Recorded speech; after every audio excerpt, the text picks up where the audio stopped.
se explica, en principio más o menos explica, desde los años 70, más o menos explica lo que es el tema de las finanzas, cómo nace a través de la banca de inversión y la banca comercial, cómo la sucesiva desregulación de los mercados financieros. ¿Qué significa desregulación?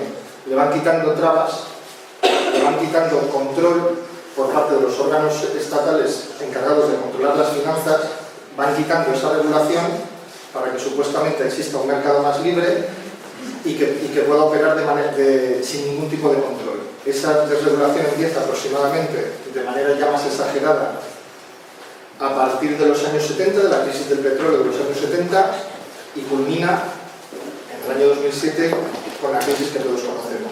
Vamos a ir viendo un poquito, a lo largo del documental va desarrollando esta idea y explica a partir de cierto momento en qué momento digamos, la desregulación de los mercados financieros es tal que aparecerán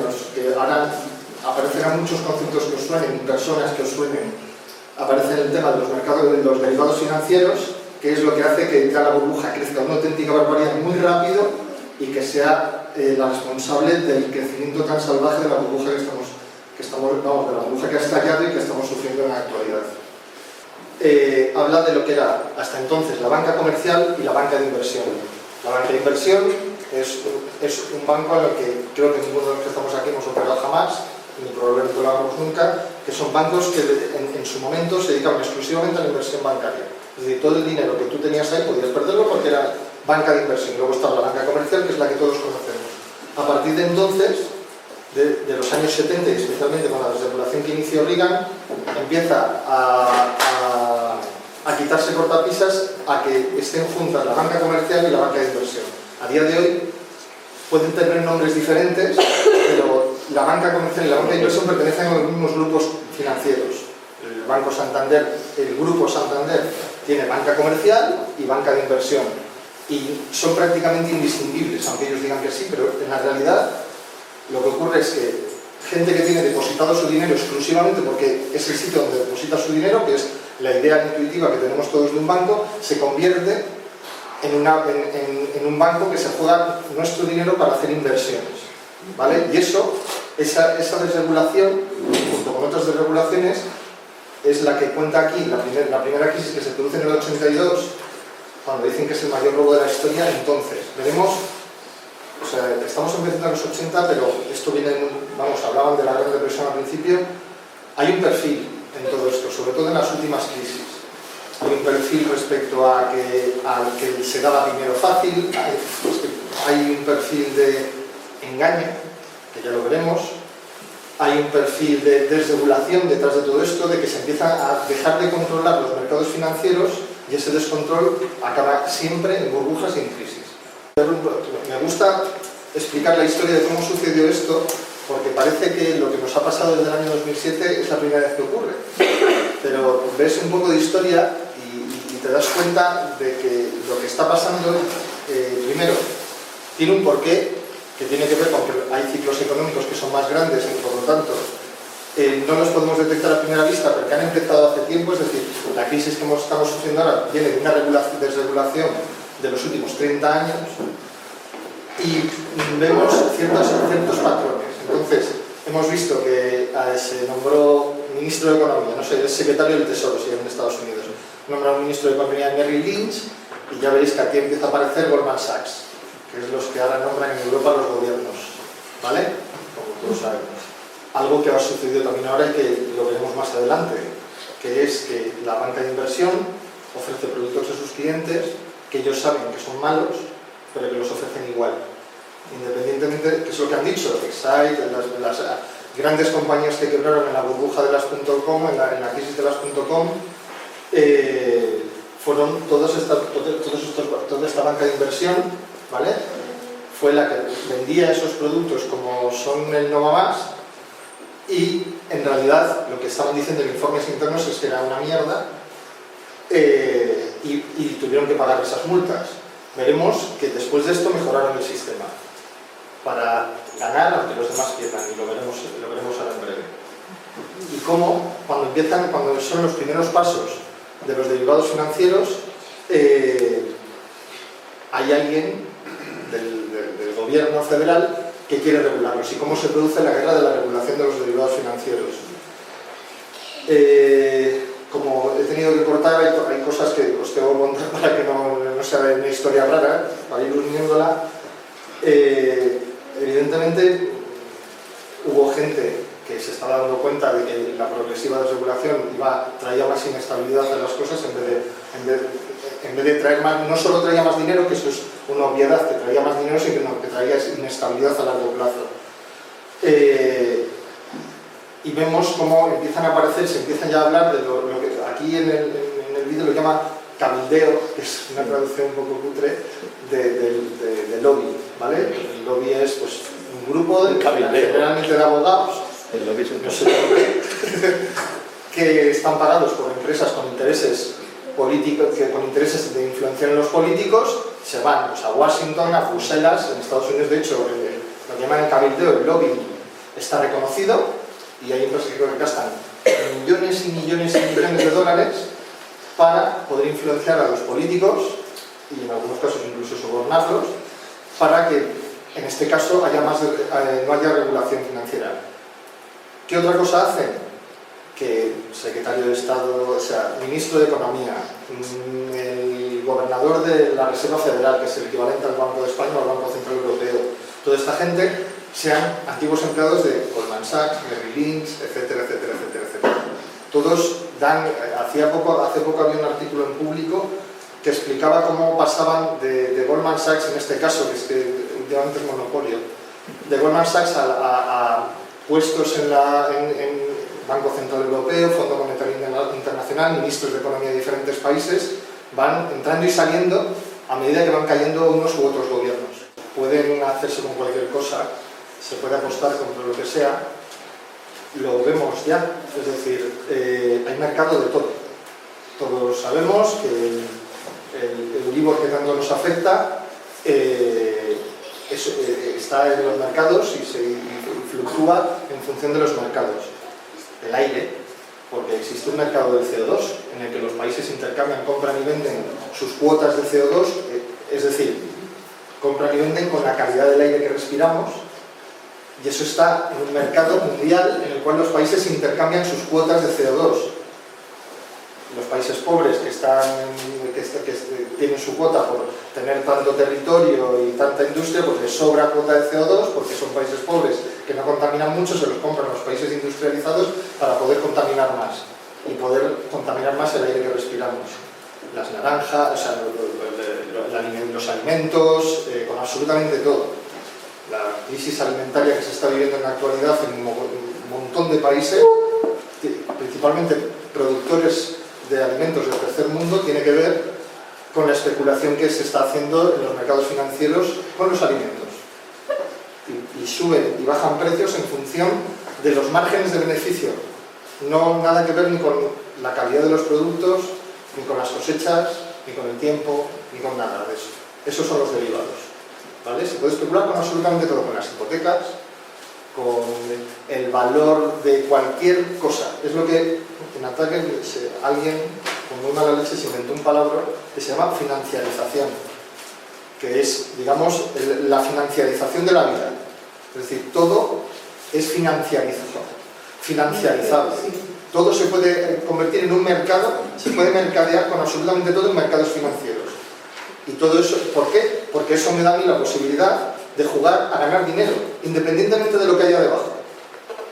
Hace un mes o así, me parece, salió una noticia de un informe interno de Merrill Lynch en el que decían que las hambrunas generadas en África en los últimos años, producto de la especulación financiera en los mercados alimenticios, son una desgraciada consecuencia colateral de ganar mucho dinero. Estamos hablando de ese tipo de cosas. Esto es perfectamente similar a lo que sucedía en Europa y por lo tanto en España. Es decir, toda la desregulación que se producía en Estados Unidos se iba produciendo de manera progresiva en Europa de la misma manera. Igual un poquito menos, pero exactamente igual al fin y al cabo. De tal manera que para cuando se produjo la crisis, la desregulación era prácticamente la misma en las dos zonas, en Estados Unidos y en Europa.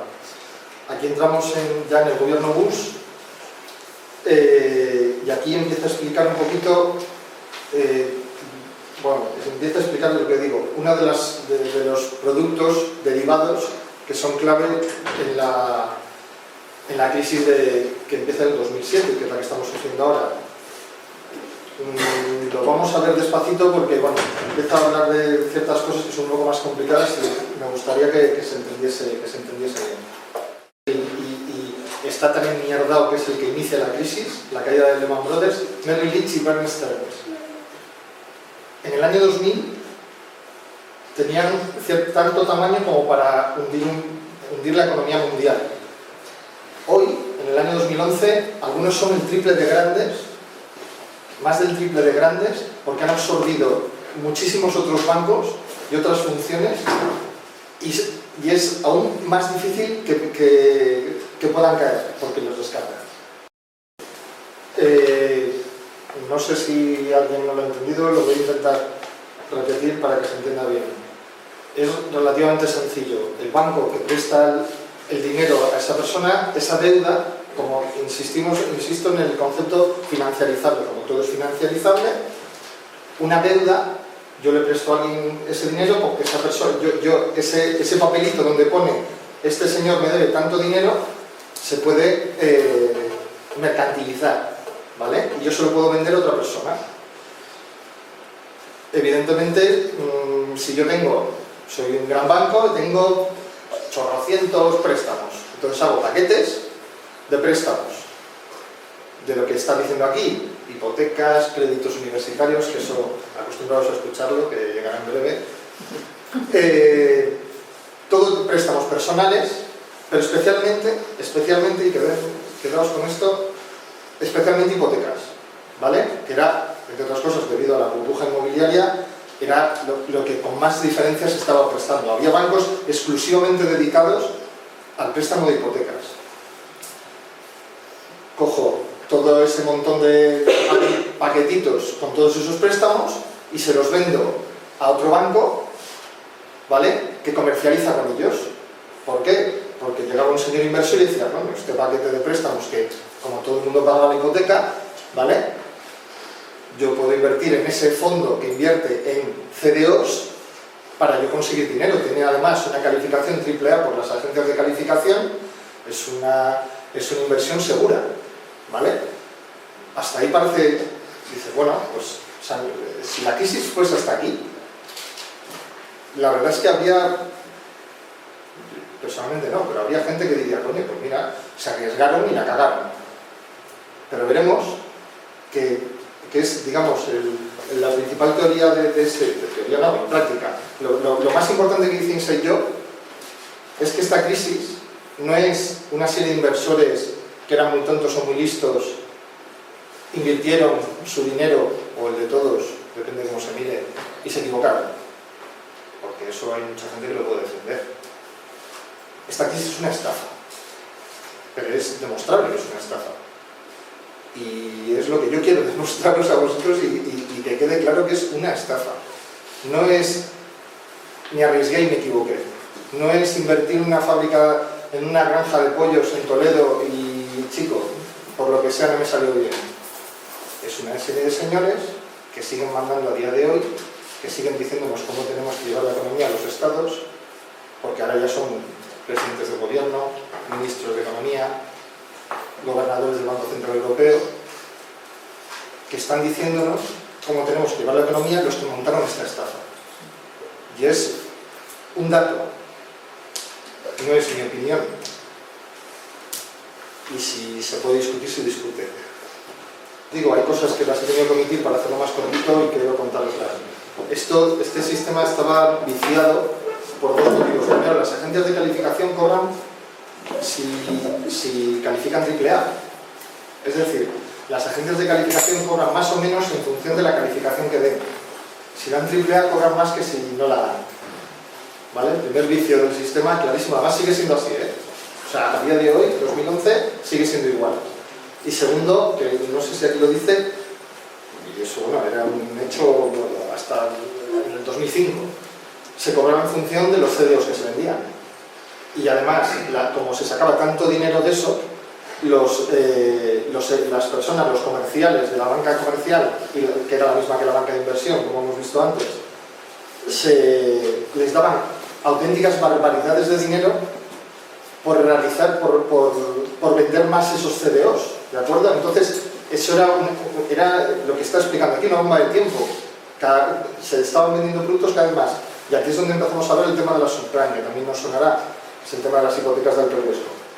Yo hago un CDO con hipotecas que son buenísimas, entonces es una inversión un poco arriesgada, es una inversión conservadora, por lo tanto, el tipo de interés que yo doy por una inversión conservadora es más pequeñito.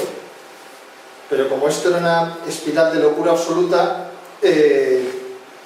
empezaron a hacer CDOs, que eran los paquetes de préstamos, como os he hablado antes, con hipotecas subprime. ¿Qué pasa? Que eso, como era una inversión muy arriesgada, se daban tipos de interés mucho más altos. Y como los perfiles, las agencias calificadoras los seguían calificando AAA. Y los bonos por conseguir vender esos productos eran espectacularmente altos, pero salvajemente altos. Creo que en el montaje que he hecho no se dan cifras exactas, pero personas individuales que podían ganar más de 150 millones de dólares en un año solo en bonos, independientemente de su sueldo. Entonces, vemos que se estaban haciendo CDOs con hipotecas que eran arriesgadísimo, que solo podían ser buenas inversiones si el mercado inmobiliario seguía creciendo indefinidamente, lo cual, evidentemente, ellos los primeros y nosotros después hemos sabido que eso era imposible, sencillamente. Hago una pequeña reconstrucción. Estamos hablando de una progresiva desregulación desde los años 70, un crecimiento cada vez mayor, cada vez más exponencial de los mercados financieros, unido a una progresiva desregulación y la aparición no solo de los derivados financieros, sino de cierto tipo de derivados financieros, basados, en este caso, y porque la crisis se ha producido por esto, en el tema de las hipotecas. ¿Vale? Lo estamos viendo progresivamente cómo aparecen los CDOs. Cuando aparecen los CDOs aparecen las hipotecas subprime, ¿vale? Y después, ahora a partir de aquí vamos a ver otras dos cosas que son, digamos, lo que riza el rizo de la crisis, que es lo siguiente. Primero, lo que se llama apalancamiento y los CDS, ¿vale? Que son los dos siguientes conceptos que vamos a ver. El apalancamiento lo va a explicar aquí muy bien, pero lo voy a explicar yo antes para que se entienda mejor. El apalancamiento es muy sencillo. ¿Cuánto dinero tiene que tener el banco guardado respecto al dinero que tiene en deuda? ¿Cuánto dinero puede pedir prestado? ¿Qué nos dice? Cuando nos están diciendo eso, lo estamos viendo mucho. Y bueno, el próximo inquilino de Moncloa lo ha dicho muchas veces y lo dirá mucho en los próximos meses, que es vivimos por encima de nuestras posibilidades. Que es muy gracioso porque lo normal es que cuando tú te haces tu economía financiera casera es no me puedo gastar lo que tengo, ¿no? Y si me gasto y si pido un préstamo, por lo menos como mínimo tengo que poder pagar las cuotas. Es así de sencillo, es decir, yo tengo que tener una cantidad de dinero respecto a lo que debo que me permita seguir viviendo. ¿Vale? Digamos, es un concepto más casero de lo que sería el apalancamiento. El apalancamiento de los bancos es eso, cuánto tienen guardado y cuánto se pueden endeudar. Digamos que no voy a dar cifras, pero lo más razonable es que sea una cantidad que tenga cierta relación con el dinero que tengo yo guardado. El que menos tiene es un apalancamiento de 25:1. Es decir, tienen 25 veces más dinero prestado del que tienen ellos guardado para poder, digamos, hacer frente a esos posibles préstamos. Y con ese dinero no nos lo prestaban a nosotros, lo invertían en CDOs. ¿Vale? Todo esto es dinero, además, esto parece que dices 25:1, pero no son ni 25 euros, ni 25.000 euros, ni 25 millones de euros. Estamos hablando de cantidades de 25 billones de euros. ¿Vale? Para que os hagáis una idea, en el año 2007, que es cuando se inicia toda la crisis, la cantidad de dinero que se movía en el mundo, en los mercados financieros, era 70 veces todo el Producto Interior Bruto de todo el planeta Tierra. 70 veces. Para que nos hagamos Yo no me hago una idea, ¿vale? Si podéis imaginaroslo, es imposible, lo sé. Pero es una auténtica barbaridad, ¿de acuerdo? Hemos hablado de los CDOs, que son paquetes, en este caso y principalmente de hipotecas, ¿de acuerdo? De deuda, ¿vale? Como estos señores, Lehman Brothers, Goldman Sachs, UBS, Bear Stearns, todo lo que es las grandes corporaciones de banca de inversión, querían asegurarse de que no perdían, pues claro, evidentemente ellos le estaban viendo las orejas al lobo. Es decir, ellos sabían que el mercado inmobiliario tenía unos límites y tenía unas fluctuaciones. Lo que pasa es que como jugaban con esos niveles de apalancamiento, hacían unas apuestas tan sumamente arriesgadas y estaban tan pillados. El señor de antes decía, igual no se entendía muy bien, que una variación del 3% en sus activos. Es decir, con que perdiesen un 3% de lo que tenían, de lo que poseía ese banco, se iban a la bancarrota. Un 3%. Hasta ese punto estaban embarrados en préstamos, con grados de apalancamiento de 33 a 1, etc. Entonces, claro, ellos sabían que hay fluctuaciones en el mercado inmobiliario que les podían mandar a la mierda. ¿Qué hacen? AIG, que es una aseguradora, quiere también ganar dinero con esto, y como todo, insistimos en el mismo concepto del principio, todo es financiarizable, crean un seguro contra que estos CDOs vayan mal. Pero es que además, insisto, como todo es financiarizable, que esos seguros son lo que se llaman los CDS, esos seguros también pueden ir a un mercado de CDS, de tal manera que los especuladores pueden apostar contra los CDOs, ¿vale? Diciendo, no, es que este CDS va a ir mal porque va a tener que pagar porque le va mal al CDO. No sé si he sido capaz de explicarlo. Apuestan a las pérdidas. Apuestan a las pérdidas. Y entendiendo esto, vamos a ver qué es lo que pasa. Vamos a ver al final qué es lo que pasa. Ahora no. Ahora lo explico. Bueno. Si al CDO le va mal, yo gano dinero.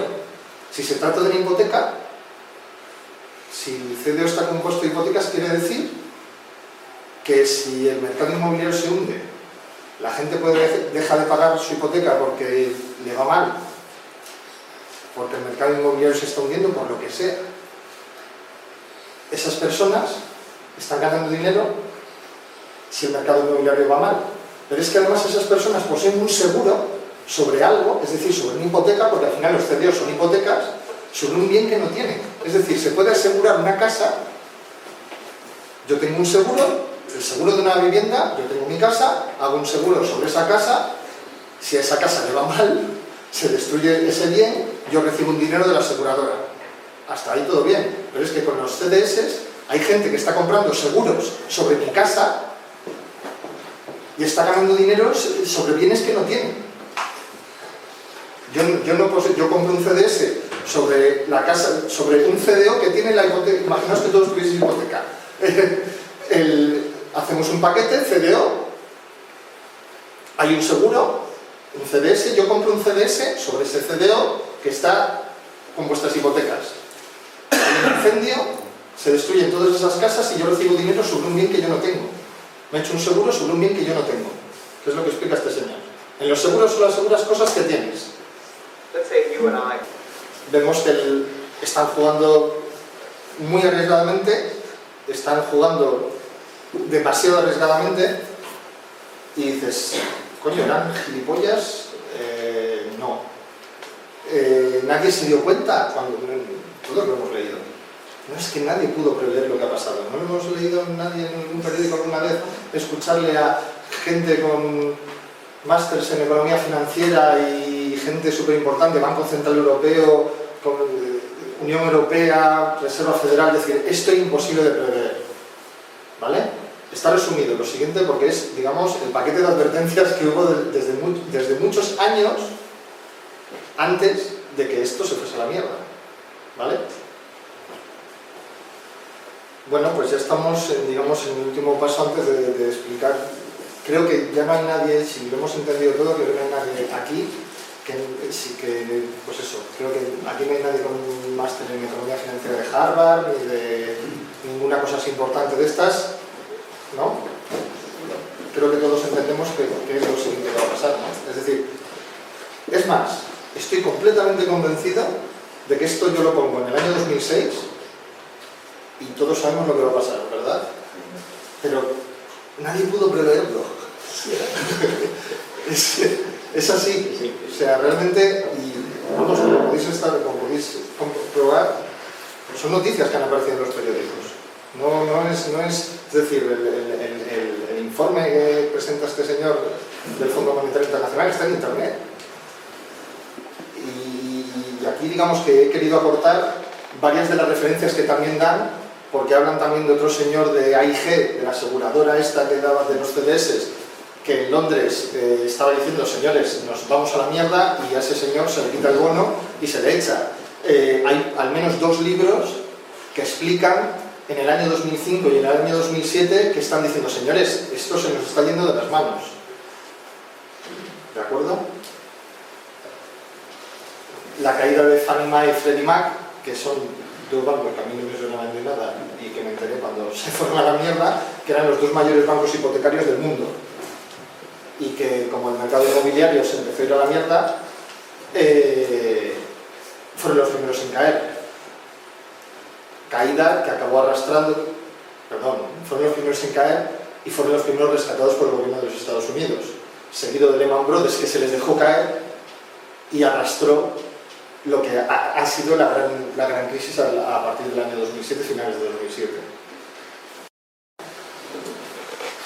Sabemos lo que son los CDOs, sabemos lo que son los CDS, los mismos que nos venden los CDOs apuestan contra nosotros.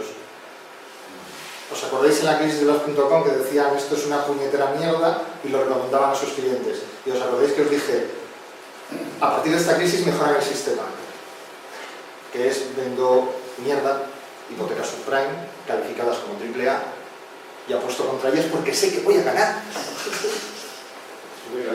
Es más, como puedo asegurarme todas las veces que me dé la gana, no solo me aseguro contra las mías, sino contra las que venden los demás. Porque sé que voy a ganar, porque yo soy el que las vendo y sé que son mierda y antes o después van a caer. Por eso mejorar el sistema. Por eso ahora tienen más pasta para poner gobiernos. Es así. Y como veis, esto está en los periódicos. Y no es que estos señores de Inside Job hayan sacado información secreta del gobierno, ni... Esto no es Expediente X. Cuando explotó la burbuja inmobiliaria en Estados Unidos, Goldman Sachs tuvo los beneficios récords de su historia. Para que lo veamos. Sí, eso. Lo que él dice es absolutamente cierto. ¿Os acordáis del tipo este que decía que me entrevistaron en la BBC? No sé si lo visteis, ¿sabes? Me imagino que algunos sí.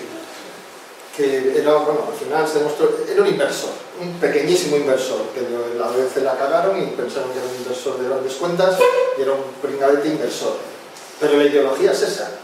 Es decir, él tiene un blog, que yo he leído esa frase en su blog, en el que decía que se acostaba todas las noches deseando que hubiese una crisis como la actual, que es donde se gana dinero. Esa es la moral, la ética y la moral de estos señores. Es decir, lo que él dice no es una barbaridad para ellos, porque ese punto también es importante. Es importante darse cuenta que este sistema de derivados financieros, de desregulación y de derivados financieros, este mercado financiero demasiado grande para caer, este mercado financiero totalmente desregulado, nos lleva a esta ética de trabajo. Y estamos hablando de hipotecas, tela marinera, pero es exactamente igual con los alimentos o con el aire. Exactamente igual. Mañana te puedes ir a comprar el 5 días o la expansión, abres y tienes mercado de Londres del hierro, mercado de Ámsterdam de la naranja, mercado del trigo, mercado de... Mañana por la mañana. El robo de cobre, famoso robo de cobre, se está dando porque la especulación financiera está haciendo que el cobre tenga precios históricamente récord y que curiosamente no tiene que ver con las existencias de cobre. Es fascinante. No tiene que ver, el precio del cobre no tiene que ver con las existencias de cobre, ni con las minas de cobre, ni con la cantidad de cobre que hay ahora mismo en el mundo. Tiene que ver que debido a la especulación financiera, los precios del cobre se han disparado y hay gente que roba cobre por eso. ciertas cosas que nos venden la moto, pues os he dicho antes, vivíamos por encima de nuestras posibilidades. No, señores, no. Los que vivían por encima de sus posibilidades eran ustedes. Nosotros somos unos pringados que vivimos de nuestro sueldo y que no especulamos o procuramos no especular en los mercados financieros y que vivimos con lo que tenemos y nos apalancamos un poquito, porque nos vendéis la moto muy bien y nos apalancamos, tenemos cierto nivel de apalancamiento, pero desde luego esos niveles no podemos tenerlos sencillamente, porque no nos dais el dinero para hacerlo, lo primero. Y luego se habla de otra cosa muy importante que ha sido fundamental en los últimos tiempos también, especialmente en la Unión Europea, que era la crisis de confianza. Ahí, que esa es la mejor. Claro, señores, si Goldman Sachs compra CDS para asegurarse contra Bear Stearns, contra Lehman Brothers, contra nosotros, ¿cómo coño van a confiar si se engañan entre ellos? Un señor dice en el Senado, señores, que es que usted cree que lo hacen nosotros, mucho más, joder. O sea, que apostaban entre ellos, contra ellos mismos, se han engañado entre ellos. Nos la han jugado a nosotros porque se han convertido en corporaciones tan grandes que afectan a la economía real, pero la cagada ha sucedido en los mercados financieros. Nosotros hemos tenido un poquito que ver, habremos contribuido y se puede discutir mucho sobre eso, pero se han engañado entre ellos. Se han engañado entre ellos. Esa es la crisis de confianza entre los bancos. No se prestan entre ellos. Y si no se prestan entre ellos, no tienen dinero para prestárnoslo a nosotros. Pero no se prestan entre ellos porque de todo el dinero que se prestan día a día en el mercado interbancario, el 80% de ese dinero, el 95% de ese dinero va a los mercados financieros y el otro 5% va a los pobres mortales, porque son cantidades que no caben, por mi cabeza no caben. Pues mira, John Paulson ganó 12.000 millones de dólares. Esto, para que nos hagamos una idea, creo que el recorte del presupuesto el año que viene en España va a ser de 30.000, ¿vale? De 30.000 millones de euros. Es decir, este señor ganó en un año haciendo este tipo de cosas aproximadamente el 50-60% del recorte que va a haber en España en los próximos presupuestos del Estado. El comercial se refiere al dinero, dinero físico, de tal manera que lo siguiente que ocurre es que en Estados Unidos concretamente, que no es cosa menor, caen General Motors, la Ford y otras muchas más. La industria americana, o sea, si aquí está habiendo problemas, la industria americana tal vez se ha ido de la mierda por muchos años. Y la industria americana supone, en el engranaje económico mundial, no es menor, como todos podemos entender. Hemos empezado desde los 70 hasta ahora, y explica que siguen los de Goldman Sachs. Es decir, el presidente Obama mantuvo el ministro de Economía de Goldman Sachs, luego dimitió a los pocos meses y puso otro de Goldman Sachs, pero que, digamos, esto lo he puesto, pero me lo puse de recordatorio. Esto ya lo sabemos. Grecia, Italia, Banco Central Europeo, 3 ex Goldman Sachs. Es así, sencillamente. Solo, digamos que era esta parte que han visto que no tenemos tiempo, y luego el final, que me gustó. Sencillamente no es que tiene unos datos especialmente brillantes. Solo un par de cositas que las digo siempre y no voy a dejar de decirlas esta vez. En primer lugar, daros las gracias por haberme invitado, de verdad, es un auténtico placer, en serio. Nos podemos sentir muy orgullosos de lo que está sucediendo aquí, en Madrid, Barcelona, en España en general. Y por dar una pequeña pincelada, a mí me tocó estar el 15 de octubre, me tocó estar en Berlín hablando sobre el 15M. Y vino el ministro de Economía de Ecuador y bueno, le estuvo hablando de cómo habían conseguido que no hundir la economía de Ecuador a base de decir, no, es que no les vamos a pagar. Y resulta que consiguieron refinanciar la deuda y ahora a Ecuador le va bastante mejor. Y cuando le fui a felicitar por las pilotas que habían tenido, me dijo que por supuesto que no, que era un honor tener a alguien del 15M, haber escuchado a alguien del 15M, pero no por ser yo, porque todos sabemos que el 15M somos todos los que estamos aquí, y que como que nos podíamos sentir orgullosos porque éramos un ejemplo para toda la humanidad, me lo dijo ese señor. Y os lo quiero transmitir, y yo cada vez que estoy dando una charla se lo transmito a la gente porque creo que es muy importante, porque esto es complicado, es difícil, hace frío, llueve, hay que ir a currar, hay que levantarse pronto, y estas cosas ayudan a hacer todo eso y además estar en este tipo de cosas. Y nada, ya para acabar, una frase que me gusta decir siempre que doy una charla y que siempre la acabo siempre igual, es una frase de Bernard Shaw, un escritor, que dice que si tú tienes una manzana y yo tengo una manzana y compartimos dos manzanas, yo sigo teniendo una manzana y tú tienes una manzana. Pero si yo tengo una idea y tú tienes una idea y compartimos nuestras ideas, a partir de ese momento los dos tenemos dos ideas. Y nada más. Muchas gracias.